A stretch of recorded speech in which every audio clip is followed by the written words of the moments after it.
ਵਾਹਿਗੁਰੂ ਜੀ ਕਾ ਖਾਲਸਾ ਵਾਹਿਗੁਰੂ ਜੀ ਕੀ ਫਤਿਹ। ਅਕਾਲ ਟੀਵੀ ਵੇਖਣ ਵਾਲੇ ਸਾਰੇ ਦਰਸ਼ਕਾਂ ਦਾ ਮੈਂ ਹਰਬਖਸ਼ ਸਿੰਘ ਬਹੁਤ-ਬਹੁਤ ਸਵਾਗਤ ਕਰਦਾ ਹਾਂ ਤੇ ਅੱਜ ਦਰਸ਼ਕੋ ਗੱਲ ਕਰਾਂਗੇ ਸਾਰਾ ਗੜੀ ਡੇ, ਜੋ ਕਿ ਪੂਰੀ ਦੇਸ਼ ਦੁਨੀਆ ਦੇ ਵਿੱਚ ਅੱਜ ਸਾਰਾ ਗੜੀ ਡੇ 12 ਸਤੰਬਰ ਨੂੰ ਮਨਾਇਆ ਜਾ ਰਿਹਾ ਔਰ ਮਨਾਇਆ ਜਾਂਦਾ ਸੀਗਾ। ਉਸ ਵਿਸ਼ੇ ਦੇ ਵਿੱਚ ਗੱਲਬਾਤ ਕਰਨ ਦੇ ਲਈ ਸਾਡੇ ਨਾਲ ਪਹੁੰਚ ਤੋਂ ਜੁੜ ਚੁੱਕੇ ਨੇ ਵੀਰ ਅੰਮ੍ਰਿਤਪਾਲ ਸਿੰਘ ਜੀ, ਨਾਲ ਜੁੜ ਚੁੱਕੇ ਨੇ ਵੀਰ ਤਜਿੰਦਰਪਾਲ ਸਿੰਘ ਜੀ। ਵੀਰ ਜੀ ਤੁਹਾਡਾ ਬਹੁਤ-ਬਹੁਤ ਸਵਾਗਤ ਹੈ ਅਕਾਲ ਟੀਵੀ ਤੇ ਵਾਹਿਗੁਰੂ ਜੀ ਕਾ ਖਾਲਸਾ ਵਾਹਿਗੁਰੂ ਜੀ ਕੀ ਫਤਿਹ। ਵੀਰ ਜੀ ਵਾਹਿਗੁਰੂ ਜੀ ਕਾ ਖਾਲਸਾ ਵਾਹਿਗੁਰੂ ਜੀ ਕੀ ਫਤਿਹ। ਵੀਰ ਜੀ ਅੱਜ ਦਾ ਦਿਨ ਬਹੁਤ ਵੱਡਾ ਇਤਿਹਾਸਿਕ ਦਿਨ ਹੈ, ਜੋ ਕਿ 36 ਸਿੱਖ ਰੈਜੀਮੈਂਟ ਸਿੱਖਾਂ ਦੀ ਬਟਾਲੀਅਨ 21 ਸਿੰਘ 10,000 ਫੌਜਾਂ ਦੇ ਨਾਲ ਲੜ ਕੇ ਸ਼ਹਾਦਤਾਂ ਪ੍ਰਾਪਤ ਕੀਤੀਆਂ। ਉਸ ਵਿਸ਼ੇ ਦੇ ਉੱਤੇ ਗੱਲਬਾਤ ਕਰਨ ਦੇ ਲਈ ਅੱਜ ਤੁਸੀਂ 12 ਸਤੰਬਰ ਵਾਲੇ ਦਿਨ ਹੀ ਜੁੜੇ ਹੋ ਅਕਾਲ ਟੀਵੀ ਦੇ ਨਾਲ। ਤੇ ਵੀਰ ਜੀ ਅੰਮ੍ਰਿਤਪਾਲ ਸਿੰਘ ਜੀ, ਤੁਹਾਡੇ ਕੋਲੋਂ ਇਹੀ ਜਾਣਨ ਦੀ ਕੋਸ਼ਿਸ਼ ਕਰਾਂਗੇ ਕਿ ਤੁਸੀਂ ਉਹਨਾਂ ਸ਼ਹੀਦ ਸਿੰਘਾਂ ਨੂੰ ਲੈ ਕੇ ਤੁਹਾਡੀ ਕੀ ਪ੍ਰਤੀਕਿਰਿਆ ਰਹੇਗੀ, ਕੀ ਕਹਿਣਾ ਚਾਹੋਗੇ? ਵਾਹਿਗੁਰੂ ਜੀ ਕਾ ਖਾਲਸਾ ਵਾਹਿਗੁਰੂ ਜੀ ਕੀ ਫਤਿਹ। ਵਾਹਿਗੁਰੂ ਜੀ ਕੀ ਫਤਿਹ ਜੀ। ਫਤਿਹ। ਸਭ ਤੋਂ ਪਹਿਲਾਂ ਮੈਂ ਅੱਜ 12 ਸਤੰਬਰ ਦਾ ਦਿਨ ਹੈ। 12 ਸਤੰਬਰ 1897 ਨੂੰ ਜੋ ਸਾਰਾ ਗੜੀ ਵਿਖੇ ਇੱਕ ਮਹਾਨ ਯੁੱਧ ਹੋਇਆ, ਜਿਹਦੇ ਵਿੱਚ ਬ੍ਰਿਟਿਸ਼ ਇੰਡੀਅਨ ਆਰਮੀ 36 ਸਿੱਖ ਬਟਾਲੀਅਨ, ਜੋ ਕਿ ਹੁਣ 4 ਸਿੱਖ ਬਟਾਲੀਅਨ ਦੇ ਨਾਂ ਨਾਲ ਜਾਣੀ ਜਾਂਦੀ ਹੈ, ਉਹਨਾਂ ਨੇ ਬੜੀ ਹੀ ਬਹਾਦਰੀ ਦੇ ਨਾਲ ਉੱਥੇ ਸ਼ਹਾਦਤਾਂ ਪ੍ਰਾਪਤ ਕੀਤੀਆਂ। ਜੀ ਵੀਰ ਜੀ। ਜਿਵੇਂ ਕਿ ਅਸੀਂ ਸਿੱਖ ਕੌਮ ਵਿੱਚ ਵੇਖਦੇ ਹਾਂ, ਇਹਦੇ ਪਹਿਲੇ ਵੀ ਚਾਹੇ ਉਹ ਚਮਕੌਰ ਦੀ ਗੜੀ ਹੋਏ ਜਾਂ ਫਿਰ ਇਹ ਸਾਰਾ ਗੜੀ ਦਾ ਇਹ ਯੁੱਧ ਹੋਏ, ਜਾਂ ਇਹਦੇ ਬਾਅਦ ਜੋ ਜੂਨ 1984 ਵਿੱਚ ਦਰਬਾਰ ਸਾਹਿਬ ਵਿਖੇ ਹੋਇਆ ਉਹ ਯੁੱਧ ਹੋਏ, ਇਹ ਇਵੇਂ ਦੇ ਇੱਕ ਲਾਸਾਨੀ ਯੁੱਧ ਸੀਗੇ ਕਿ ਜਿਹਦੇ ਵਿੱਚ ਜਿੱਥੇ ਵੀ ਕੋਈ ਯੁੱਧ ਹੁੰਦਾ ਹੈ, ਕਿਤੇ ਲੜਾਈ ਹੁੰਦੀ ਹੈ, ਉਹਦੇ ਦੋਨੋਂ ਪਾਸੇ ਬਰਾਬਰ ਦੀਆਂ ਫੌਜਾਂ ਹੁੰਦੀਆਂ ਨੇ। ਪਰ ਚਮਕੌਰ ਦੀ ਗੜੀ ਸੀ ਜਿੱਥੇ 10 ਲੱਖ ਫੌਜ ਸੀ ਔਰ 40 ਸਿੰਘ ਸੀ, ਔਰ ਉਹਨਾਂ ਨੇ ਉੱਥੇ ਬੜੀ ਹੀ ਬਹਾਦਰੀ ਨਾਲ ਮੁਕਾਬਲਾ ਕੀਤਾ ਸੀ, ਔਰ ਉਹ ਜਾਣਦੇ ਸੀ ਕਿ ਅਸੀਂ ਹੁਣ ਸ਼ਹੀਦ ਹੋਣਾ ਹੈ। ਇਵੇਂ ਹੀ ਜੋ ਇਹ ਸਾਰਾ ਗੜੀ ਦਾ 12 ਸਤੰਬਰ 1897 ਨੂੰ ਇਹ ਯੁੱਧ ਹੋਇਆ, ਇਹਦੇ ਵਿੱਚ ਵੀ ਜੋ ਇਹ ਹਵਲਦਾਰ ਈਸ਼ਰ ਸਿੰਘ ਜੀ ਦੀ ਅਗਵਾਈ ਵਿੱਚ ਜੋ 21 ਸਿੰਘਾਂ ਨੇ ਉੱਥੇ ਆਪਣੀ ਬਹਾਦਰੀ ਦੇ ਜੋਹਰ ਵਿਖਾਏ, ਇਹ ਵੀ ਇਹ ਜਾਣਦੇ ਸੀ ਕਿ ਅਸੀਂ ਵੀ ਸ਼ਹਾਦਤ ਪ੍ਰਾਪਤ ਕਰਨੀ ਹੈ। ਔਰ ਉਵੇਂ ਹੀ 1984 ਵਿੱਚ ਜਦੋਂ ਜੂਨ ਵਿੱਚ ਉੱਥੇ ਮੁਕਾਬਲਾ ਹੋਇਆ ਹੈ, ਇੱਕ ਪਾਸੇ 3 ਦੇਸ਼ਾਂ ਦੀਆਂ ਫੌਜਾਂ, ਬਰਤਾਨੀ ਫੌਜ, ਆਪਣਾ ਰਸ਼ੀਆ ਦੀ ਫੌਜ ਔਰ ਇੰਡੀਅਨ ਆਰਮੀ, ਔਰ ਦੂਜੇ ਪਾਸੇ 200 ਤੋਂ 250 ਦੇ ਕਰੀਬ ਜੋ ਸਿੰਘ ਸੀਗੇ, ਉਹਨਾਂ ਨੂੰ ਵੀ ਇਹ ਬਾਖੂਬੀ ਪਤਾ ਸੀ ਕਿ ਅਸੀਂ ਅੱਜ ਸ਼ਹਾਦਤ ਪ੍ਰਾਪਤ ਕਰਨੀ ਹੈ। ਪਰ ਫਿਰ ਵੀ ਜੋ ਸਾਡੀ ਰਗਾਂ ਵਿੱਚ ਜੋ 10ਵੇਂ ਪਾਤਸ਼ਾਹ ਸ੍ਰੀ ਗੁਰੂ ਗੋਬਿੰਦ ਸਿੰਘ ਸਾਹਿਬ ਜੀ ਨੇ ਜੋ ਇੱਕ ਅੰਮ੍ਰਿਤ ਛਕਾ ਕੇ ਸਾਨੂੰ ਸਾਡਾ DNA ਚੇਂਜ ਕਰ ਦਿੱਤਾ ਹੈ ਕਿ ਜੋ ਸਿੱਖ ਕੌਮ ਹੈ ਉਹ ਸ਼ਹਾਦਤ, ਉਹਨੂੰ ਪਤਾ ਹੁੰਦਾ ਹੈ ਕਿ ਅੱਜ ਮੈਂ ਸ਼ਹਾਦਤ ਪ੍ਰਾਪਤ ਕਰਨੀ ਹੈ, ਸ਼ਹੀਦ ਹੋਣਾ ਹੈ, ਪਰ ਫਿਰ ਵੀ ਉਹ ਲੜਦੀ ਹੈ। ਇਵੇਂ ਹੀ ਕਿਤੇ ਹੋਰ ਅਗਰ ਲੜਾਈ ਹੁੰਦੀ ਹੋਵੇ ਤੇ ਉੱਥੇ ਇਵੇਂ ਦੀਆਂ ਪਾਲਿਸੀਜ਼ ਵਰਤੀਆਂ ਜਾਂਦੀਆਂ ਨੇ ਕਿ ਅਸੀਂ ਮੁਕਾਬਲਾ ਕਰ ਸਕਦੇ ਹਾਂ ਜਾਂ ਨਹੀਂ। ਅਗਰ ਮੁਕਾਬਲਾ ਕਰਨ ਦੇ ਉਹ ਯੋਗ ਹੁੰਦੇ ਨੇ, ਮੁਕਾਬਲਾ ਕਰਦੇ ਨੇ, ਨਹੀਂ ਤੇ ਤੁਸੀਂ ਜਾਣਦੇ ਹੋ 1971 ਵਿੱਚ ਜੋ ਪਾਕਿਸਤਾਨੀ ਫੌਜ ਸੀ ਉਹਨਾਂ ਨੇ ਕਿਵੇਂ ਹਥਿਆਰ ਸੁੱਟ ਦਿੱਤੇ ਸੀ। ਵੀਰ ਤਜਿੰਦਰਪਾਲ ਸਿੰਘ ਜੀ, ਕਿਵੇਂ ਫੀਲ ਹੁੰਦਾ? ਅਸੀਂ ਉਹਨਾਂ ਦੇ ਵਾਰਸ ਹਾਂ, ਉਹਨਾਂ ਸ਼ਹੀਦਾਂ ਦੇ ਵਾਰਸ ਹਾਂ ਜਿਹੜੇ ਮੁਕਾਬਲਾ ਕਰਦੇ ਨੇ, ਕੇਵਲ ਤੇ ਕੇਵਲ 21 ਸਿੱਖ ਫੌਜੀ। ਕਿਵੇਂ ਮਹਿਸੂਸ ਕਰਦੇ ਹੋ ਔਰ ਕੀ ਕਹਿਣਾ ਚਾਹੁੰਦੇ ਲੈ ਕੇ ਤੁਸੀਂ ਉਹਨਾਂ ਸ਼ਹੀਦਾਂ ਨੂੰ ਲੈ ਕੇ? ਸਭ ਤੋਂ ਪਹਿਲਾਂ ਮੈਂ ਆਪ ਜੀ ਦੇ ਚੈਨਲ ਦਾ ਧੰਨਵਾਦੀ ਹਾਂ ਜੀ, ਜਿਨ੍ਹਾਂ ਨੇ ਅੱਜ ਬੜਾ ਹੀ ਸਮੇਂ ਸਿਰ ਔਰ ਬੜਾ ਹੀ ਟੁਕਮਾ ਮੁੱਦਾ ਜਿਹੜਾ ਹੈ ਉਹ ਚੁਣ ਕਰਕੇ ਔਰ ਸਾਨੂੰ ਵੀ ਇਸ ਦਾ ਇੱਕ ਹਿੱਸਾ ਬਣਨ ਦਾ ਮੌਕਾ ਬਖਸ਼ਿਆ। ਵੀਰ ਜੀ, ਤੁਹਾਡਾ ਸਵਾਲ ਜਿੱਥੇ ਤੱਕ ਸੀ ਕਿ ਤੁਸੀਂ ਕਿਵੇਂ ਮਹਿਸੂਸ ਕਰਦੇ ਹੋ ਕਿ ਕਿਵੇਂ ਦੀ ਪ੍ਰੇਰਨਾ ਉਹਨਾਂ ਸਿੱਖਾਂ ਨੂੰ ਰਹੀ ਹੋਣੀ ਜੀ, ਜਿਨ੍ਹਾਂ ਨੇ ਇੰਨੀ ਵੱਡੀ ਜਿਹੜੀ ਹੈ ਉਹ ਲਾਸਾਨੀ ਜੰਗ ਜਿਹੜੀ ਹੈ ਉਹ ਲੜੀ। ਜਦੋਂ ਇਹ ਗੱਲ ਪਤਾ ਹੈ ਕਿ ਉਹਨਾਂ ਦਾ ਮੁਕਾਬਲਾ 10,000 ਤੋਂ ਵੱਧ ਕੇ ਜਿਹੜਾ ਹੈ ਉਸ ਫੌਜ ਦੇ ਨਾਲ ਹੈ, ਇੱਕ ਬੜਾ ਹੀ ਅਨਕੰਪੈਰੇਟਿਵ, ਬੜਾ ਹੀ ਅਨਬੈਲੈਂਸਡ ਵਾਰ ਜਿਹਨੂੰ ਅਸੀਂ ਕਹਿ ਸਕਦੇ ਹਾਂ ਉਹ ਹੈ। ਲੇਕਿਨ ਫਿਰ ਵੀ ਗੁਰੂ ਪਾਤਸ਼ਾਹ ਦੇ ਉਹ 21 ਸਿੰਘ ਜਿਹੜੇ ਨੇ ਉਹ ਮੈਦਾਨੇ ਜੰਗ ਛੱਡ ਕੇ ਭੱਜ ਨਹੀਂ ਰਹੇ।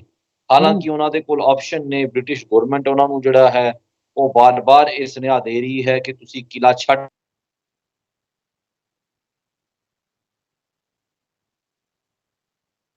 ਜੀ ਵੀਰ ਜੀ ਕੇ ਤੁਸੀਂ ਵਾਪਸ ਆ ਸਕਦੇ ਹੋ। ਉਹਨਾਂ ਦੇ ਕੋਲ ਜ਼ਿੰਦਗੀ ਜਿਉਣ ਦਾ ਇੱਕ ਦਰਵਾਜ਼ਾ ਖੁੱਲਾ ਹੈ। ਹਾਂ ਲੇਕਿਨ ਫਿਰ ਵੀ ਉਹਨਾਂ ਨੇ ਸ਼ਹਾਦਤ ਜਿਹੜਾ ਹੈ ਉਸ ਨੂੰ ਚੁਣਿਆ। ਸ਼ਹਾਦਤ ਪ੍ਰਾਪਤ ਕਰਨਾ ਜਿਹੜਾ ਹੈ ਉਹਨਾਂ ਨੇ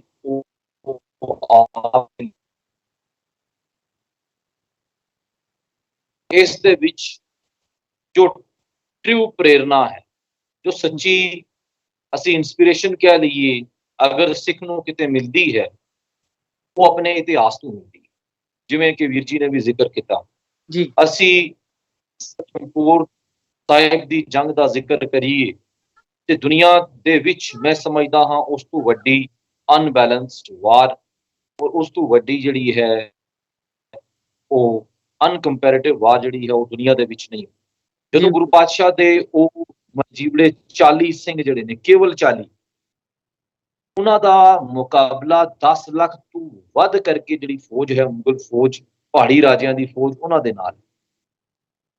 ਔਰ ਗੁਰੂ ਪਾਤਸ਼ਾਹ ਆਪ ਇਸ ਗੱਲ ਦੀ ਗਵਾਹੀ ਭਰਦੇ ਨੇ ਕਿ ਗੁਰਸਿਨਹਾ ਕੇ ਕਾਰੇ ਕੁਨਦ ਚਹਿਨਰ ਵੈ ਦਰ ਆਇਦ ਵੈ ਦੈ ਲਖ ਦਰ ਆਇਦ ਬਰੂਦੇ। ਵੇਖੋ ਹੁਣ 40 ਸਿੰਘਾਂ ਦਾ ਮੁਕਾਬਲਾ 10 ਲੱਖ ਦੇ ਨਾਲ ਹੈ।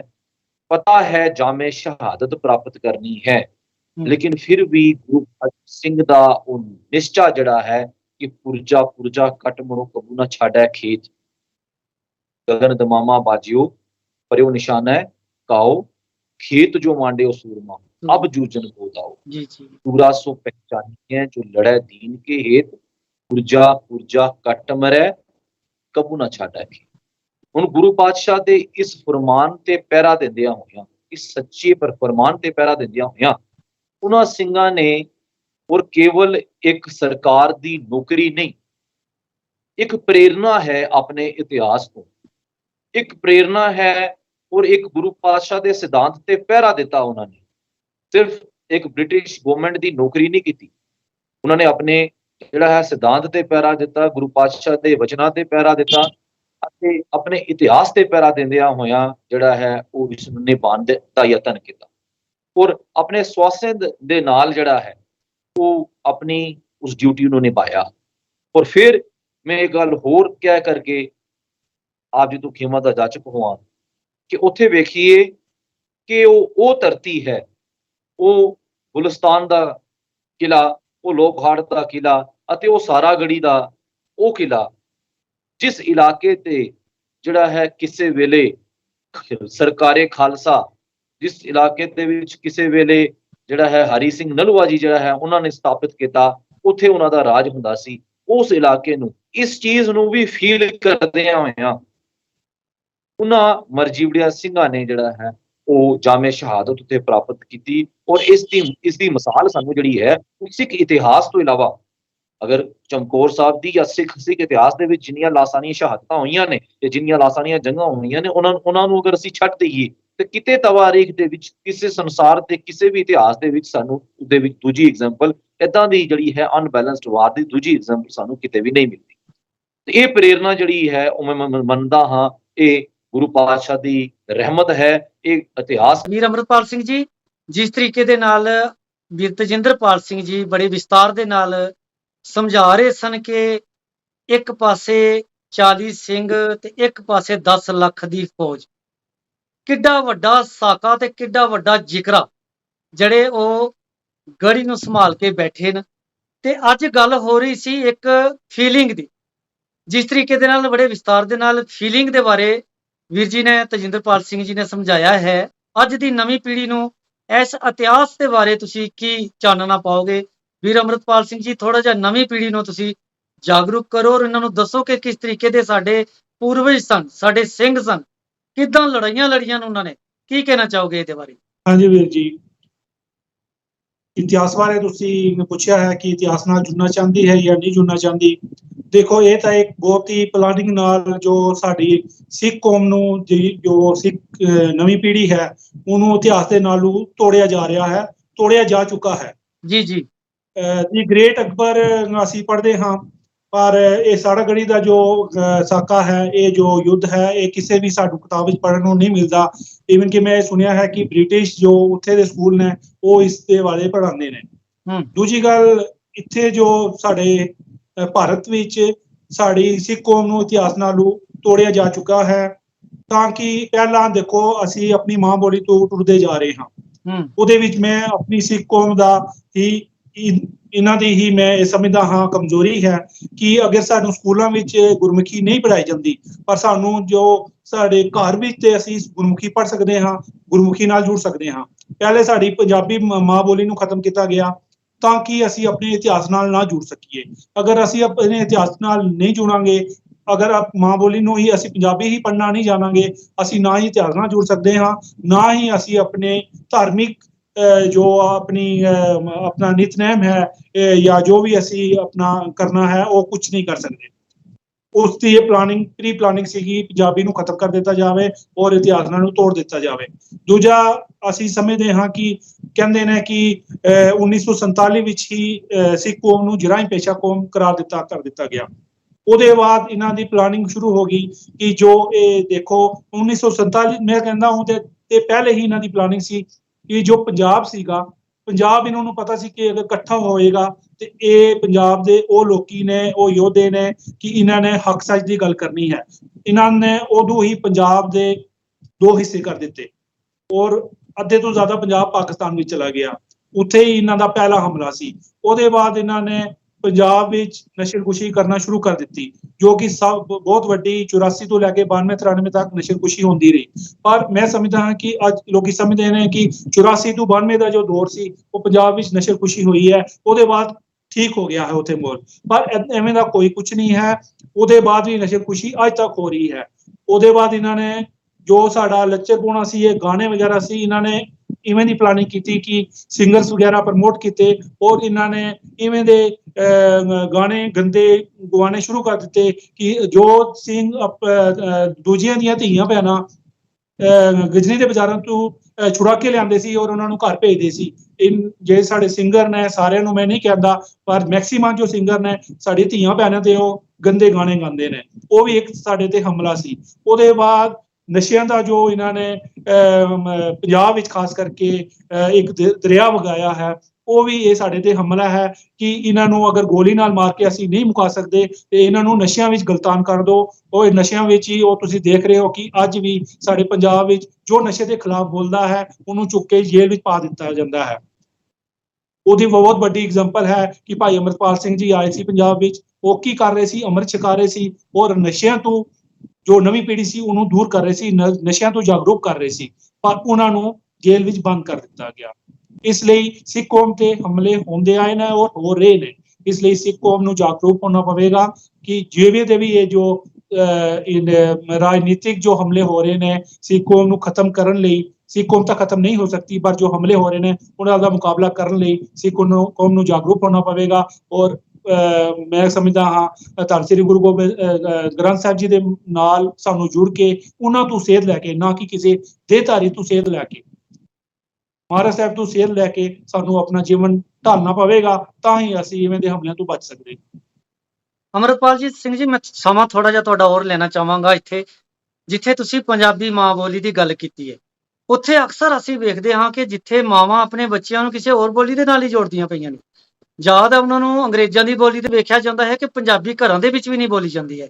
ਉਹਨਾਂ ਵਾਸਤੇ ਤੁਹਾਡੀ ਕੀ ਮੈਸੇਜ ਹੈ? ਉਹਨਾਂ ਮਾਵਾਂ ਨੂੰ ਤੁਸੀਂ ਕੀ ਕਹਿਣਾ ਚਾਹੋਗੇ ਕਿ ਕਿਹੜੀ ਬੋਲੀ ਦਾ ਜਿਹੜਾ ਪ੍ਰਚਾਰ ਹੈ ਉਹ ਘਰ ਦੇ ਵਿੱਚ ਬੱਚਿਆਂ ਨਾਲ ਕਰਨਾ ਚਾਹੀਦਾ ਹੈ? ਗੁਰਮੁਖੀ ਮਾਂ ਬੋਲੀ ਦੀ ਤੁਸੀਂ ਗੱਲ ਕਰਦੇ ਪਏ ਹੋ, ਅਗਰ ਘਰਾਂ ਦੇ ਵਿੱਚ ਮਾਵਾਂ ਹੀ ਬੱਚਿਆਂ ਨੂੰ ਨਹੀਂ ਉਸ ਨਾਲ ਜੋੜਨਗੀਆਂ ਤੇ ਫਿਰ ਕਿਵੇਂ ਜੁੜ ਸਕਦੇ ਹਨ? ਇਹਦੇ ਬਾਰੇ ਤੁਹਾਡੀ ਕੀ ਰਾਏ ਹੈ? ਤੁਸੀਂ ਕੀ ਕਹਿਣਾ ਚਾਹੋਗੇ?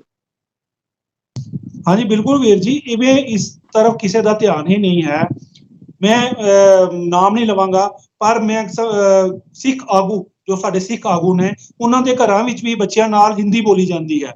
ਔਰ ਇੱਕ ਦੋ ਵੀਰਾਂ ਨੂੰ ਮੈਂ ਕਿਹਾ ਵੀ ਕਿ ਤੁਸੀਂ ਮੈਨੂੰ ਦੱਸੋ ਕਿ ਜਿਵੇਂ ਅਸੀਂ ਕਿਤੇ ਟਰੈਵਲ ਕਰ ਰਹੇ ਸੀ ਤੇ ਉਹ ਫੋਨ ਤੇ ਗੱਲ ਕਰ ਰਹੇ ਸੀ ਆਪਣੇ ਬੱਚਿਆਂ ਨਾਲ ਹਿੰਦੀ ਵਿੱਚ, ਤੇ ਮੈਂ ਉਹਨਾਂ ਨੂੰ ਕਿਹਾ ਕਿ ਤੁਸੀਂ ਪੰਜਾਬੀ ਕਿਉਂ ਨਹੀਂ ਯੂਜ਼ ਕਰ ਰਹੇ ਹੋ ਔਰ ਹਿੰਦੀ, ਕਹਿੰਦੇ ਹਾਂ ਹਾਂ ਹੈ ਤੇ ਗਲਤ ਹੈ। ਮੈਂ ਕਿਹਾ ਗਲਤ ਹੈ ਫਿਰ ਗਲਤ ਕਿਉਂ ਕਰ ਰਹੇ ਹੋ? ਬਿਲਕੁਲ ਇੱਥੇ ਤੇ ਨਹੀਂ ਸਾਨੂੰ ਕੋਈ ਰੋਕ ਰਿਹਾ ਕਿ ਅਸੀਂ ਇਹ ਕਹਿ ਸਕਦੇ ਹਾਂ ਕਿ ਸਕੂਲ ਵਿੱਚ ਕਹਿਣਗੇ ਕਿ ਇੰਗਲਿਸ਼ ਬੋਲਣੀ ਹੈ ਜਾਂ ਹਿੰਦੀ ਬੋਲਣੀ ਹੈ, ਪੰਜਾਬੀ ਨਹੀਂ ਬੋਲਣੀ, ਪਰ ਘਰ ਵਿੱਚ ਸਾਨੂੰ ਪੰਜਾਬੀ ਬੋਲਣ ਤੋਂ ਕੋਈ ਨਹੀਂ ਰੋਕ ਸਕਦਾ। ਇਸ ਲਈ ਇਸ ਤਰਫ ਧਿਆਨ ਦੇਣਾ ਚਾਹੀਦਾ ਹੈ ਪੇਰੈਂਟਸ ਨੂੰ ਖਾਸ ਕਰਕੇ, ਔਰ ਆਪਣੇ ਬੱਚਿਆਂ ਨਾਲ ਹਿੰਦੀ ਕੋਈ ਵੀ ਲੈਂਗੁਏਜ ਮਾੜੀ ਨਹੀਂ ਹੈ, ਹਿੰਦੀ ਇੰਗਲਿਸ਼ ਉਹਨਾਂ ਨੇ ਸਕੂਲਾਂ ਵਿੱਚ ਸਿੱਖ ਲੈਣੀ ਹੈ, ਪਰ ਤੁਸੀਂ ਪੰਜਾਬੀ ਨਾਲ ਬੱਚਿਆਂ ਨੂੰ ਜ਼ਰੂਰ ਜੋੜੋ। ਖਾਲੀ ਬੋਲਣੀ ਹੀ ਨਹੀਂ ਹੈ, ਉਹਨਾਂ ਨੂੰ ਲਿਖਣੀ ਵੀ ਆਉਣੀ ਚਾਹੀਦੀ ਹੈ, ਪੜ੍ਹਨੀ ਵੀ ਆਉਣੀ ਚਾਹੀਦੀ ਹੈ, ਤਾਂ ਕਿ ਆਪਣੇ ਇਤਿਹਾਸ ਨਾਲ ਜੁੜਨਗੇ।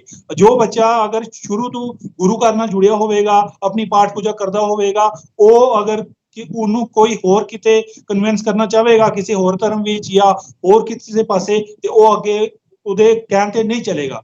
ਪਰ ਅਗਰ ਜਿਹਨੂੰ ਪਤਾ ਹੀ ਨਹੀਂ ਹੋਣਾ ਆਪਣੇ ਇਤਿਹਾਸ ਬਾਰੇ, ਉਹਨੂੰ ਜੋ ਵੀ ਕੋਈ ਕਹੇਗਾ ਉਹ ਜਿਵੇਂ ਕਹੇਗਾ ਕੋਈ ਉਹਨੇ ਉਹਦੇ ਹੀ ਉਂਗਲੀ ਪਕੜ ਕੇ ਚੱਲ ਜਾਣਾ। ਅਗਰ ਗੱਲ ਕਰੀਏ ਪੰਜਾਬੀ ਮਾਂ ਬੋਲੀ ਦੀ ਤਾਂ ਘਰਾਂ ਦੇ ਵਿੱਚ ਜਦੋਂ ਸਾਡੀ ਹੀ ਮਾਂ ਸਾਡੇ ਬੱਚਿਆਂ ਨੂੰ ਕਿਸੇ ਹੋਰ ਭਾਸ਼ਾ ਦੇ ਨਾਲ ਜੋੜੇਗੀ ਤਾਂ ਫਿਰ ਪੰਜਾਬੀ ਮਾਂ ਬੋਲੀ ਸਾਡੇ ਘਰਾਂ ਦੇ ਵਿੱਚ ਕਿਵੇਂ ਆਏਗੀ? ਕੀ ਕਹਿਣਾ ਚਾਹੋਗੇ ਵੀ ਤਜਿੰਦਰਪਾਲ ਜੀ? ਵੀਰ ਜੀ, ਮੈਂ ਇੱਥੇ ਮੰਨਦਾ ਹਾਂ ਕਿ ਸਾਨੂੰ ਪ੍ਰਾਊਡਲੀ, ਮਾਣ ਦੇ ਨਾਲ, ਬੜੀ ਹੀ ਪ੍ਰਾਊਡਲੀ ਮਾਂ ਬੋਲੀ ਜਿਹੜੀ ਹੈ ਉਹ ਬੋਲਣੀ ਚਾਹੀਦੀ ਹੈ, ਪੰਜਾਬੀ ਬੋਲਣੀ ਚਾਹੀਦੀ ਹੈ।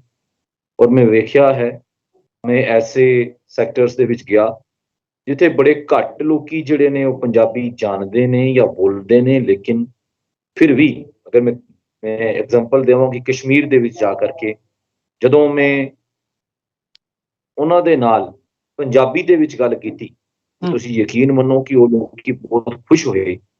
ਔਰ ਬਾਹਰ ਦੇ ਜੋ ਲੋਕ ਨੇ, ਜੋ ਪੰਜਾਬ ਦੇ ਰਹਿਣ ਵਾਲੇ ਨਹੀਂ, ਜੋ ਸਿੱਖ ਨਹੀਂ, ਨੌਨ ਸਿੱਖ ਨੇ, ਜਾਂ ਪੰਜਾਬ ਦੇ ਨਾ ਹੀ ਉਹਨਾਂ ਦੀ ਰਿਲੀਜਨਲ ਲੈਂਗੁਏਜ ਹੈ ਔਰ ਨਾ ਹੀ ਰੀਜਨ, ਲੇਕਿਨ ਫਿਰ ਵੀ ਉਹਨਾਂ ਲੋਕਾਂ ਨੂੰ ਪੰਜਾਬੀ ਦੇ ਨਾਲ ਇਤਨਾ ਪਿਆਰ ਹੈ।